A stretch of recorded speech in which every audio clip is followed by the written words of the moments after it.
नमस्कार। तो आज हम डिस्कस करेंगे जनरल साइंस का थर्ड पार्ट। इससे पहले हम 2 पार्ट डिस्कस कर चुके हैं, अगर आपने नहीं देखे हैं तो देख सकते हैं। चलिए फिर स्टार्ट करते हैं, जिसमें आपका पहला प्रश्न है क्लोरोक्विन इज यूज्ड फॉर। किसके उपचार में क्लोरोक्विन प्रयुक्त होता है? देखिए मलेरिया के उपचार में क्लोरोक्विन का यूज किया जाता है। सेकंड क्वेश्चन है पेंसिलिन इज एन। पेंसिलिन है एक एंटीबायोटिक। देखिए जो वर्ल्ड की फर्स्ट एंटीबायोटिक थी वो थी पेंसिलिन, जिसकी खोज की थी अलेक्जेंडर फ्लेमिंग ने 1928 में। इसके बाद आपका थर्ड क्वेश्चन है vitamin D is known as. Vitamin D जाना जाता है सूर्य प्रकाश विटामिन के नाम से जाना जाता है। और जो आपका वृद्धि विटामिन है वो है विटामिन ए, प्रजनन विटामिन विटामिन ई और एस्कोर्बिक एसिड विटामिन सी। और जो विटामिन डी का केमिकल नेम है वो है कैल्सीफ्रोल, और इसकी कमी से होने वाला रोग है रिकेटस। देखिए विटामिन के बारे में हम जनरल साइंस के पार्ट 1 में डिस्कस कर चुके हैं, अगर वो पार्ट आपने नहीं देखा है तो देख सकते हैं। इसके बाद आपका अगला प्रश्न है the branches of same plant can be made to bear 2 different types of fruit by. एक ही पौधे की 2 शाखाओं से 2 विभिन्न प्रकार के फल किस प्रक्रिया द्वारा प्राप्त किए जा सकते हैं? ये ऑप्शन बी सही है, रोपण द्वारा यानी ग्राफ्टिंग। इसके बाद आपका अगला प्रश्न है decomposition of organic matter is due to the activity of. देखिए किसकी प्रक्रिया के कारण जैविक पदार्थों का विघटन होता है? ये होता है जीवाणु और फफूंद द्वारा। ऑप्शन डी सही होगा। इसके बाद आपका अगला प्रश्न है the bile secreted by liver is helpful in which वे।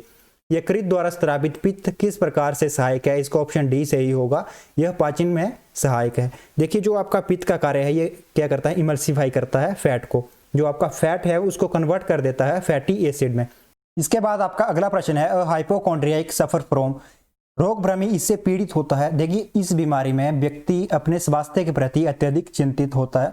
उसे कोई बीमारी ना होने पर भी उसे लगता है कि उसे कोई बीमारी है, यानी ऑप्शन ए सही है, excessive anxiety about his own health. इसके बाद आपका अगला प्रश्न है plants that persist for a number of years are called. वह पादप जो लंबे समय यानी अधिक वर्षों के लिए टिके रहते हैं क्या कहलाते हैं? बारहमासी। इसके बाद आपका अगला प्रश्न है the storage root in carrot is called.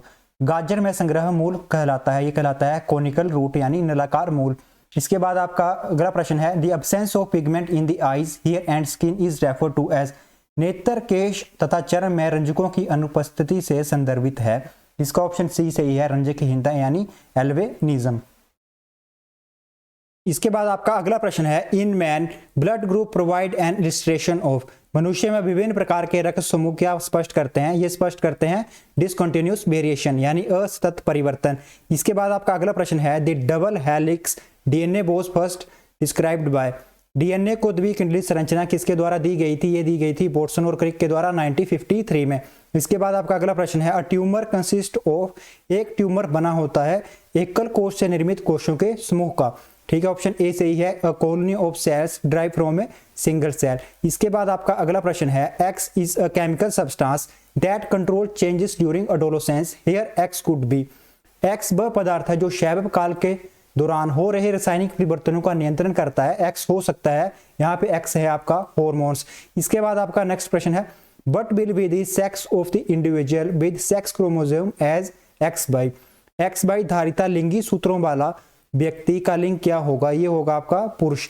देखिए जो आपका पुरुष है उसमें जो सेक्स क्रोमोसोम है वो एक्स वाई है, और जो आपके महिला है उसमें जो सेक्स क्रोमोसोम है यानी लिंग गुणसूत्र है वो है एक्स एक्स। इसके बाद अगला प्रश्न है iodoform can be used in medicine as. Iodoform dash रूप में औषधि में उपयोग किया जा सकता है। जो आइडोफॉर्म है उसका उपयोग आपका एज ए एंटीसेप्टिक किया जाता है। इसके बाद अगला प्रश्न है binary fusion take place in. देखिए द्विअंगी विखंडन होता है, ये होता है यूनिसेलुलर ऑर्गेनिज्म में, केवल एक कोश वाले जंतुओं में, जिसके एग्जांपल हैं आपके बैक्टीरिया, अमीबा और पैरामीशियम। इसके बाद आपका अगला प्रश्न है the gas used in modern shock observer. देखिए आधुनिक घात अवशोषक में प्रयुक्त गैस है, जो आपके शोकर हैं बाइक के शोकर जैसे ट्रेन के, इनमें कौन सी गैस यूज की जाती है? ये की जाती है नाइट्रोजन गैस। इसके बाद अगला प्रश्न है copper wire can not be used as a fuse wire because. एक तांबे के तार को फ्यूज तार के रूप में प्रयुक्त नहीं किया जा सकता क्योंकि इसका गलनांक उच्च होता है। It has high melting point. देखिए हाई मेल्टिंग पॉइंट होने के कारण जो आपकी कॉपर वायर है वो लगातार गर्म होती रहती है और शॉक सर्किट का कारण बन जाती है, इसलिए तांबे के तार का यूज फ्यूज तार के रूप में नहीं किया जा सकता। इसके बाद आपका अगला प्रश्न है the violent explosion in star is called. तारे में भीषण विस्फोट कहलाता है, यह कहलाता है सुपरनोवा। अगला प्रश्न है द कैसे टेप इज कोटेड विद। देखिए जो आपके टेप हैं वो कोटेड होते हैं आयरन ऑक्साइड और क्रोमियम ऑक्साइड। इसके बाद अगला प्रश्न है प्रोडक्शन ऑफ गोबर गैस इन्वॉल्व।